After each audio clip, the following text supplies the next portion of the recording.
네, 우리 할렐루야 샬롬 하고서 이렇게 축복하고 인사합니다. 할렐루야 샬롬 샬롬 샬롬 샬롬 샬롬 샬롬. 하나님 사랑합니다. 여러분 주 안에서 사랑합니다.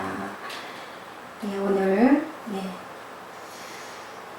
하나님의 심판이죠. 로마서 2장 6절에서 16절 말씀으로 남을 판단하는 사람의 죄, 지난번에도 남을 판단하는 사람의 죄 첫 번째 시간이었고, 오늘은 두 번째 시간으로 남을 판단하는 사람, 우리는 남을 많이 판단합니다.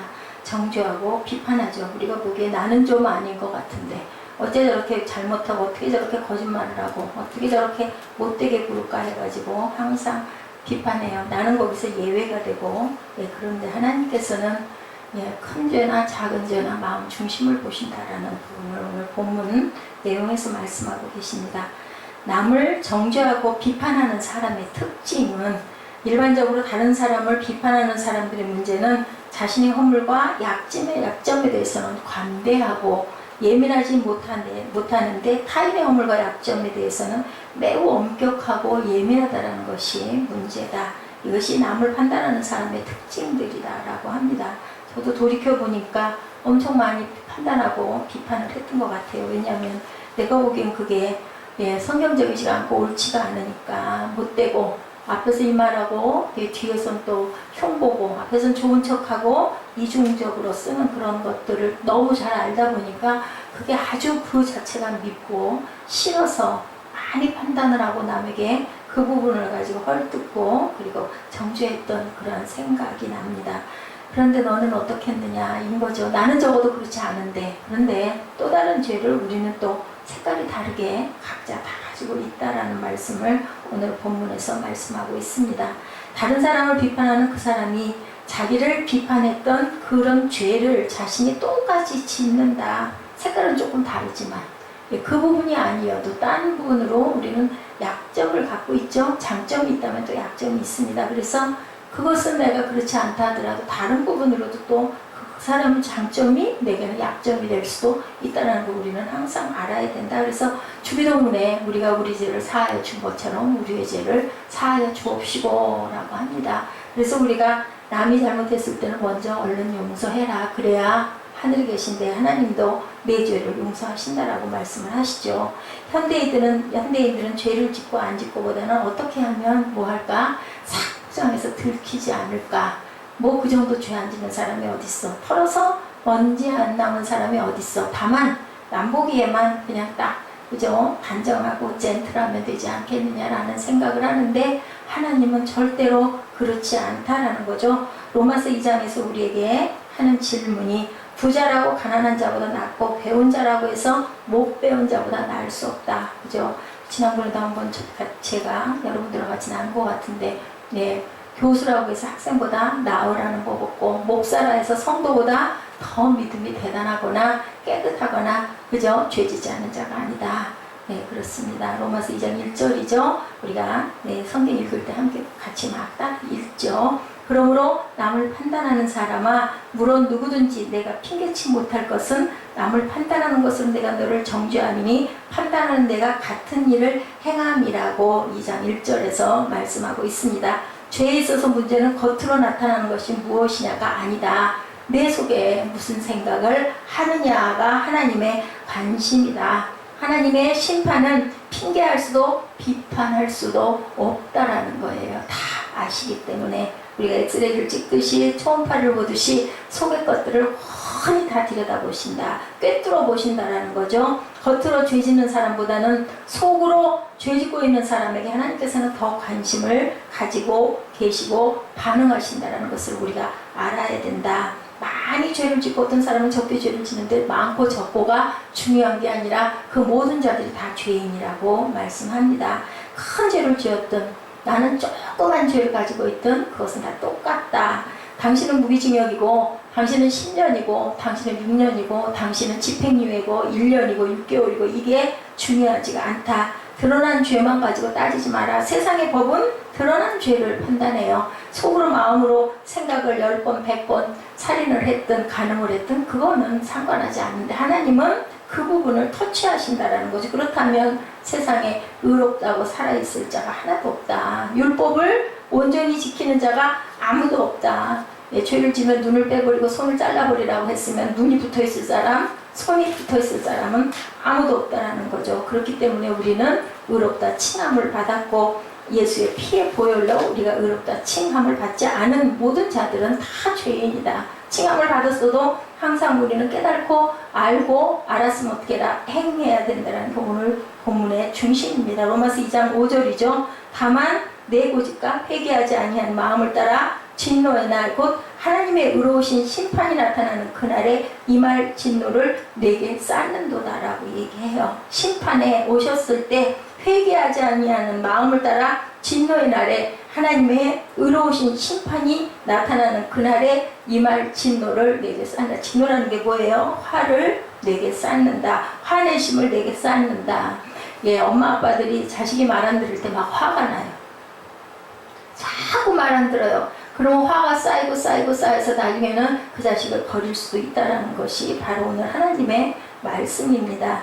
예, 사람의 부모가 그런데 하나님은 그 마음이 어떨까? 예, 사람보다는 수천 번 참으시겠죠. 예, 그러다가 결국은 마지막 때 분명한 그날이 있다라고 말씀하시니까 분명히 그날은 도래할 줄로 믿습니다. 그러기 전에 우리는 회개하고 바로 행할 줄 알아야 된다. 모두 다 죄를 져요. 예, 다른 건 뭐냐? 성공하는 녀석과 성공하지 못하는 녀석은 잘못된 걸 알았으면 얼른 고칠 줄 알아야 빛이 보이죠. 그래야 뭔가 싹수가 보인다라는 거죠. 그래서 내면적인 죄의 특징을 고집과 회개치 않음이다라고 말씀하고 있습니다. 고집을 부리고 회개하지 아니하면 절대로 네가 바로 될 수가 없다. 구원받을 수가 없다. 내가 도덕적으로 선하다. 나는 그래도 그 사람보다는 낫다. 비교하죠, 항상.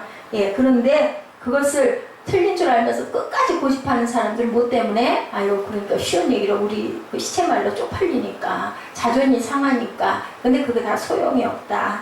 예, 그 모든 것들은 어디서 온다? 교만에서 온다. 자기 의에서 온다. 아니, 그만하면 됐지 뭘. 그보다 더 한대. 저 인간은 나보다 10배, 100배 더 한대. 뭐 이것저것 조금 한 거. 뭐가 그게 달라? 하나님은 근데 그거랑은 상관이 없으시다. 어떻게 해요? 행한 대로 갚으시는 하나님이라는 거죠. 하나님 보시기에는 다 똑같은 죄인들이다. 사람을, 예, 그 전에 조세군가요? 있었어요. 사람 살인해가지고 뭐 20명이 넘게 사람을 살인했던 그 사람을 다니면서 열심히 기도해주고 결국은 하나님을 믿게 했던 그런 그 전도사님이 계셨습니다. 그 이후에 목사님이 물론 되셨지만 그분이 그 얘기를 한번 하시는 걸 들었어요.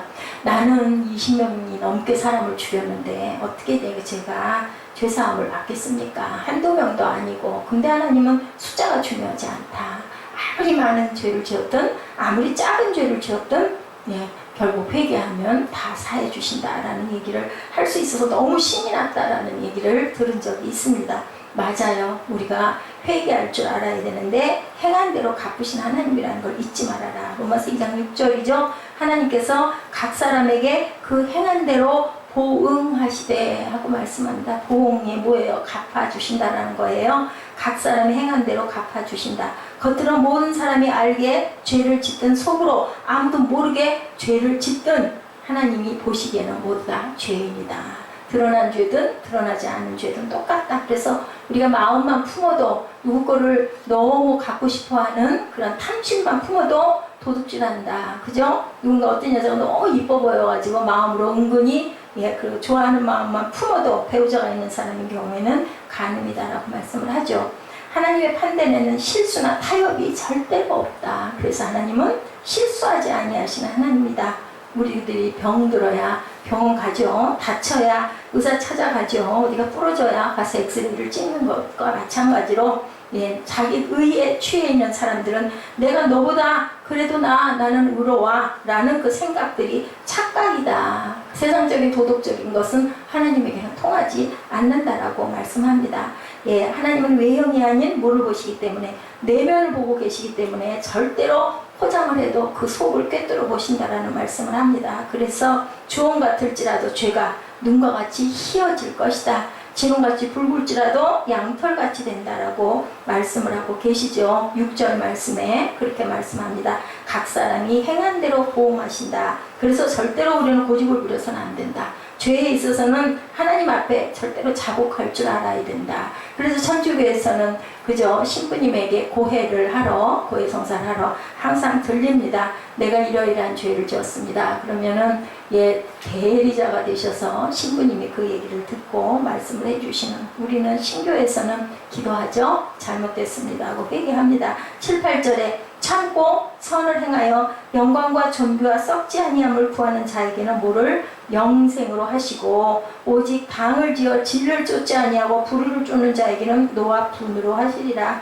꼭 당을 짓는다 그러네요. 악한 거는 혼자가 아니라 그룹을 지어서 무리가 되어서 죄를 짓는다. 그죠? 우리가 혼자는 감히 못해도 뭐가 세력이 좀 있으면 몇 명이 되면 그것이 힘이 되는 것처럼 당을 짓는다. 그러나 반대로 당을 짓고 진리대로 살지 않고 불의를 쫓는 사람에게는 하나님께서는 진노와 분노를 쌓아가신다.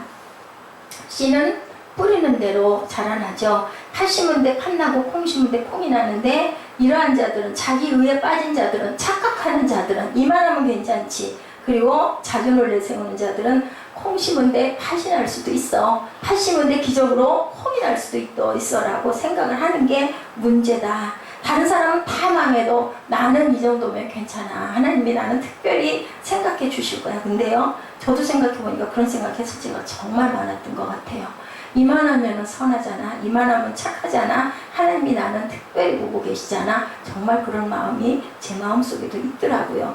생각을 해보니까 로마서를 보면서 제가 정말 난 정말 못됐구나 하는 생각을 많이 합니다.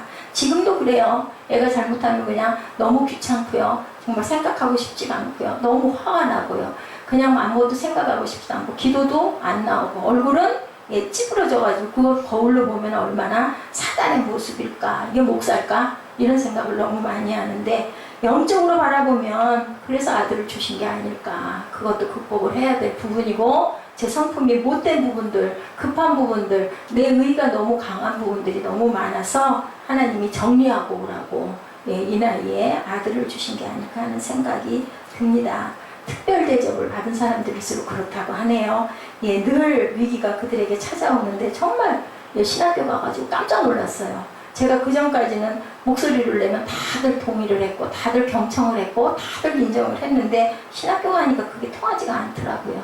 그들은 다 무리를 지어서 왔고, 저는 혼자였던 것을 나중에 알았어요.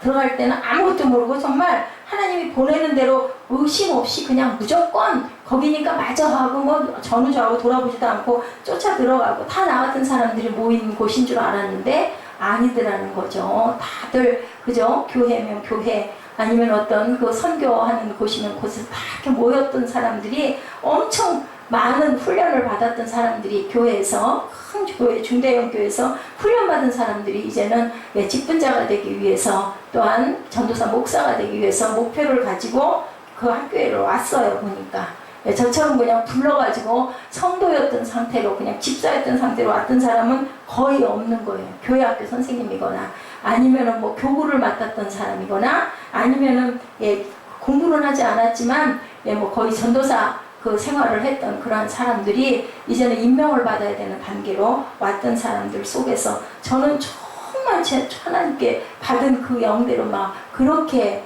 엄청나게 제가 간증을 많이 했던 그런 기억이 납니다. 다들 뻥 하고 저를 쳐다봤던 기억이 지금 이제는 깨달아 알아요. 그 사람들이 지금 저 같은 이런 단계였구나. 하나님과 영의 교통들이 많은 사람들이 많지 않았었고, 그죠? 사역을 오래오래 하다 보면 그게 인습이 되고 타성에 젖어버려가지고 별로 감동도 없고, 그죠? 하나의 그냥 뭐라고요? 그냥 그 하나님 예배를 드리는 것도 하나의 그냥 형식이 되는 그런 상태가 오래가다 보면 있을 수 있겠구나라는 게 이제는 깨달아집니다. 제가 가까웠던 벗에게도 내가 기도할 때 이러이러하고 이런 게 보이고 이렇게 말씀하시고 그랬다 그러면은 전혀 아무런 대답을 못해요. 나중에 하는 얘기가, 나는 그렇게 기도해 본 적이 없어서 하고 얘기를 해요. 특별한 경우에 하나님께서 부어주시는 은혜였거다. 왜냐하면 아무리 생각해도 내 마음으로 그렇게 기도했던 것은 아니었던 것 같아요. 지금은 그때 10분의 1도 안 되는 것 같고, 예, 이런 것처럼 이러다 보니까 하나님께서는 나를 특별히 보고 계셔. 나를 특별히 사랑하고 계시고 특별히 응답해 주시고 특별한 것들을 보여주셔. 이러다 보니까 사람들이 아무도 그것을 인정하지도 않고 믿어주지도 않고 내 목소리를 들어주셔야 하니까 너무너무 놀랬던 거죠. 어떻게 이럴 수가 있나. 상처를 많이 받고, 예, 그러다 보니까 나는 정말 쓸모없는 존재가 아닐까, 나는 왜 이럴까 하는 생각을 뒤늦게 엄청 많이 했습니다. 9절 10절에 뭐라고 말씀하세요? 악을 행하는 각 사람의 영에게 환난과 공고가 있으니, 첫째는 유대인에게 또 헬라인이며 또 선을 행하는 각 사람에게는 영광과 존귀와 평강이 있으리니, 첫째는 유대인에게요 또한 헬라인에게라. 이거는 무슨 말씀이에요? 유대인이나 헬라인은 뭐냐면 믿는 자나 믿지 않는 자나 똑같다고 하나님은 보응하신다라고, 뭐한 대로 행한 대로 갚아주신다 라고 말씀하고 계십니다. 세상에서는 대접받았지만 하나님에게서는, 예, 어떤 죄인, 예, 죄를 지은, 예, 벗겨진 죄인의 모습으로 서 있게 됨을 잊어버리면 안 된다. 우리가 사람의 모습 속에, 세상의 모습 속에 다 감춰진 사람으로 다 인정받고 통과, 패스가 돼요. 이 사람 정말 착하고 바르고 의로운 사람이야. 근데 하나님에게는 모든 게 다 벗겨져서 드러난 상태로 죄인이다. 악을 행하는 각 사람의 영에는 뭐가 따른다고요? 환난과 공고가 따르고, 선을 행하는 각 사람에게는 영광과 존귀와 평강이 따른다. 그거는 악한 자나 선한 자나 하나님께서는 예외라는 것이 절대로 적용되지 않는다. 우리는 본질 그대로 하나님 앞에 눈물을 흘리며 죄인의 모습으로 꿇어 엎드릴 줄 알아야 된다라는 말씀을 합니다. 나는 예외야는 있을 수 없다. 그래서 다윗 같은 자에게도 하나님이 예외가 절대로 없었죠. 아브라함에게도 누구에게도 하나님께서는 아무리 하나님을 경외하던 어떤 자에게도 잘못한 부분은 분명히 선은 선으로 악은 악으로 갚아주시는 것, 때와 시기는 우리가 알 수 없으나 항상 그 부분에 대한 도움이 있다는 게 오늘 말씀의 중심입니다. 12절에 사람들의 모든 선과 의에는 참된 기쁨이나 평강이나 긍휼이나 사랑이나 용서가 없다. 모든 선과 의에는, 거기에는 오직 무서운 율법과 비교와 채찍이 있을 뿐이다라고 합니다. 율법 없는 자에게 주시는 것이 뭐예요? 양심. 율법이 없는 자들도 있잖아요. 하나님 안 믿는 사람들. 그 사람들 마음속에 괴로움이 오는 것은 뭐예요? 믿음이 없는 사람들. 하나님께서 마음 안에 양심을 심어 넣어 주셨다. 왜냐하면 우리는 하나님의 형상대로 지음을 받았기 때문에. 그러다 보니까 양심의 가책이 가다 보니까, 그래서 교회를 찾는 사람들도 있습니다. 괴로워서 도저히 안 되겠으니 이거를 내가 어떤 종교에 의지해야 되겠는데 예수를 믿어봐야 되겠다라고 온 사람들도 많이 봤습니다. 12절에 무릇 율법 없이 범죄한 자는 율법 없이 망하고 율법 있고 범죄한 자는 율법으로 말미암아 심판을 받는데요. 율법이 없게 범죄한 자는 율법 없이도 망한다. 그죠? 우리가 죄를 지으면 판단을 받지 않습니까? 율법이 있고 범죄한 자는 율법으로 말미암아 심판을 받는다. 하나님만 아시는 죄를 지었을 때도 율법을 가지고 있는 사람들에게는 하나님으로 인하여 우리가 그 부분을 정죄와 심판을 받게 된다. 왜 하나님 앞에서는 유대인이나 이방인이나 다 죄가 없을까? 다 똑같은 죄인일까? 교회를 다닌다고, 오래 믿었다고, 내가 무슨 공부를 했다고 중요한 게 아니다. 내가 목사하고 전도사라고 해서 예외는 없다. 율법이 없이 범죄한 사람이란 이방인들을 의미하고 있는 거죠. 그 세상 사람들인 경우에 그 안에는 양심이 자꾸 나를 괴롭힌다라는 말씀을 합니다. 인간 세상은 돈 있고 권력 있고 많이 배운 사람이 선일 수 있어요. 인간이 만들어 놓은 기준인데 하나님의 나라에서는 그런 것 하나도 통하지 않는다. 그래서 바울이 나는 배설물과 같다라고 얘기를 하죠. 이렇게 많은 공부를 했어도 아무 소용이 없다. 오로지 신학교만은, 신학을 한 사람들인 경우만은, 목사들인 경우만은 어떤 학위나 학력이 그렇게 크게 작용을 하지 않는다. 뭐 군소신학을 나왔든 대단한 해외에서 유학을 하고 왔든 신학 박사이든 중요하지가 않는다. 세상에서는 따지죠. 그게 어디 학교에서 가르치려고 할 때, 교수하려고 할 때, 성경을 가르치려고 할 때는 학위가 필요합니다. 근데 교회 안에서는 그게 상관이 없다. 그래도 또 은밀하게 또 은연중에 가운에 목사 가운에 박사인 사람들은 그것 때문에 또 박사를 받으려고 하는 교단 박사라도 받으려고 하는 분들을 제가 봤습니다. 여기다 무슨 기술력이 표현하는 거를 뭐 박사는 뭐 4개인가를 이걸 빨간 그걸 다 한답니다. 양쪽에. 아니면 그냥 일반 목사님들 경우엔 그냥 그 3개만 있기 때문에 뭐 그걸 드러내고 싶어서 뭘까요? 그죠? 자, 14, 15절에 뭐라고 말씀합니까? 그러니까 율법 없는 이방인이 본성으로 율법을 행할 때는 이 사람은 율법이 없어도 자기가 자기에게 율법이 된다. 이런 이들은 그 양심이 증거가 되어 그 생각들이 서로 혹은 송사하며 혹은 변명하여 그 마음에 새긴 율법의 행위를 나타낸다. 예. 율법이 주어지기 전에는 동물들은 어떻게 해요? 약육강식이죠? 지금도 보면 서로 잡아먹어요. 근데 잡아먹고 나서 양심의 가책을 갖는 동물은 아무도 없다라는 것을 우리가 봅니다. 동물의 세계는 뭐기 때문에 본능의 세계죠. 그래서 힘이 센 것이 이기는 비정한 세계가 바로 동물의 세계. 근데 동물의 법칙인데 사람의 세계, 그것이 동물의 세계가 사람의 세계로 지금 가져와졌다. 권력 가진 자는 선이다. 돈 많은 사람이 이긴다. 지식 있는 사람이 행세를 한다. 있는 사람들이 이기는 세계를 만들어 놓은 것이 야구강식의 동물의 세계가 사람들의 세계까지 침투해 들어왔다라는 얘기를 합니다. 가난은 악이라고 생각을 하죠. 그것은 동물의 세계다. 예, 악하다는 것은 그들을 착취하고 부려먹어도 괜찮다는 것을 얘기하고 있는데, 이런 논리를 죄인인 인간이 가져온 곳에 이렇게 존재한다라는 말씀을 합니다. 무서운 죄악이죠. 인간은 하나님의 형상대로 무엇으로? 하나님의 영으로 지음을 받은 존재고 죽음이 모든 것이 끝이 아니라는 것을 말씀하고 있습니다. 예, 율법이 없는 시대에도 양심이 그 작용을 하고 있다. 로마서 1장에 하나님의 모든 만물 위에 하나님이 무엇을 신성을 그곳에 집어넣었다. 그리고 하나님이 인간을 만드실 때 하나님을 알만한 것을 그 속에 넣고 지었다라고 말씀합니다. 동물에게는 그것이 없는데 뭐예요? 그게 영혼이죠. 그래서 우리 마음속에 항상 허가 있고 하나님으로 채워지지 않으면 우리가 공허한 것이 바로 하나님의 영이 우리에게 존재하기 때문이다. 인간과 짐승의 다른 부분은 바로 이 영이죠. 하나님이 그것을 인간 마음속에 집어넣었다.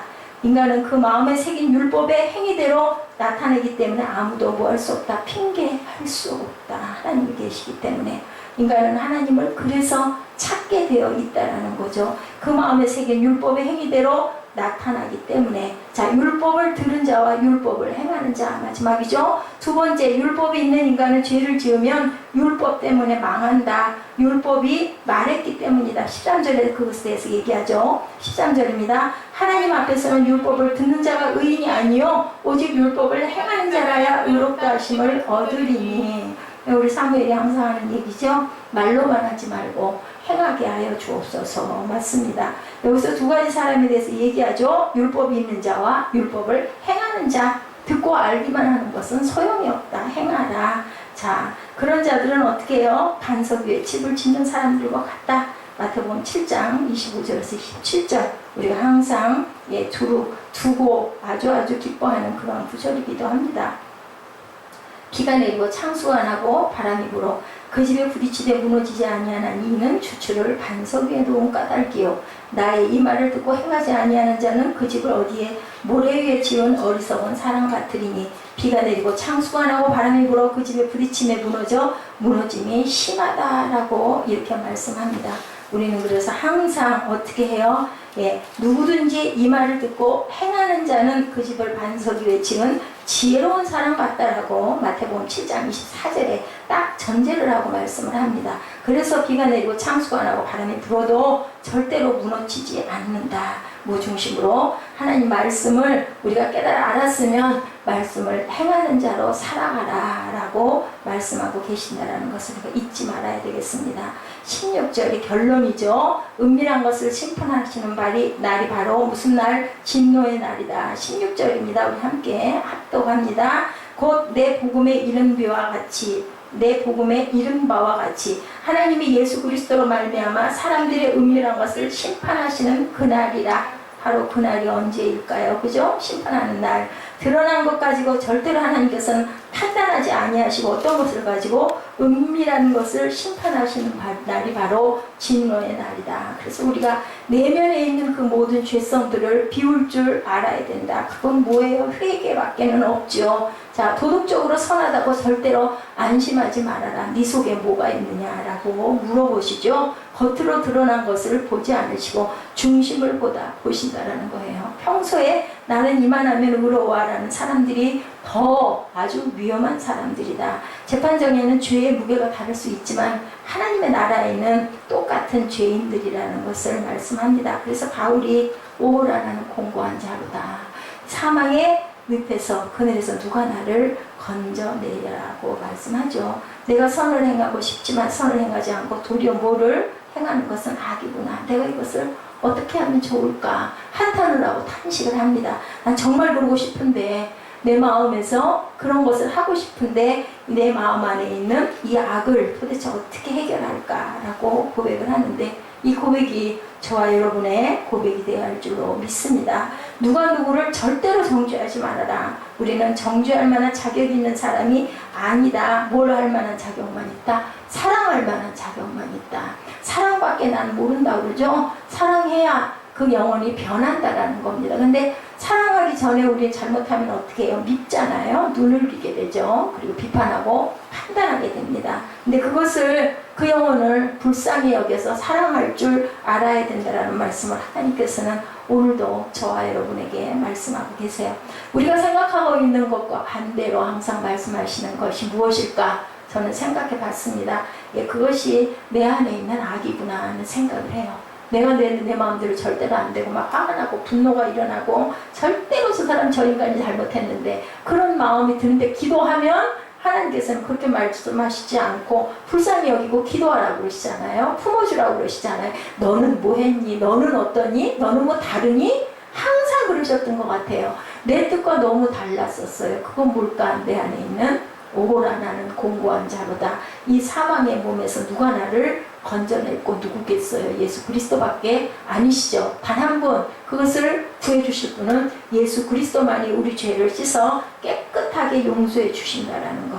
남을 정죄하지 않고 불쌍히 여기고 긍휼히 여기는 마음이 됐을 때, 그랬을 때 내가 하나님의 나라 안에 문턱 안에라도 발길을 들여놨구나라는 생각을 할 수 있다는 것을 오늘 이 본문을 통해서 제가 감동으로 받았습니다. 사단이 역사를 했죠. 예배하기 직전에 막 마음에 풍랑이 일게 하고 참 찬양이 좋은 것 같아요. 목이 잠겨서 찬양이 제대로 나오지 않았지만 찬양하고 나니 마음에 잔잔하게 화평해지는 것. 변한 건 아무것도 없는데 누가 만지셔요? 성령께서 만지시죠. 하나님이 이렇게 좋으신 하나님입니다. 하나님의 권위를 잘못 사용하면 절대 안 된다. 하나님의 축복이 어떤 축복 깨달아 알고 행하는 그래도 고치려고 하는 축복이 저와 여러분 안에 함께 하시기를 주님의 이름으로 축복합니다. 기도하시겠습니다. 하나님, 죄가 드러났든 드러나지 않든 간에 본질상 진노의 자녀였고 우리 영혼에는 수많은 악한 것들이 얼마나 많이 있는지 저희들 내면을 바라보면서 오늘 말씀 속에서 깨달아 압니다.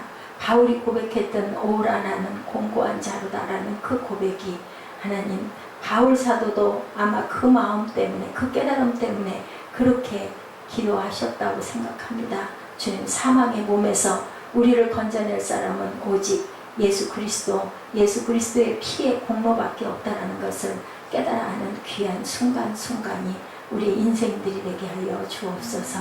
아버지께서 저희들 안에 항상 살아계셔서 내가 사는 것이 아니라 내 안에 사는 예수 그리스도가 사시는 그러한 영광된 축복이 저희 모두에게 임하게 하여 주옵소서. 새생명 새빛교회 안에 임하게 하여 주옵시고 아버지 한 사람이라도 올곧게 서서 하나님의 나라를 귀하게 섬기고 나가는 하나님의 귀한 전도자, 사명자가 되도록 은총나려 주시옵소서. 그러하기 위해서 우리들 성경을 많이 알아야 되겠습니다. 하나님의 말씀 속에서 아버지 은혜가 충만하게 하시고 깨달음과 하나님 앞에 한 발 더 나아갈 수 있는 은총으로 함께하여 주옵소서. 감사드리옵고 예수 그리스도의 이름으로 축복하며 기도드렸사옵나이다. 아멘. 우리 여러 오랜만에 고요를 지나 찬양합니다.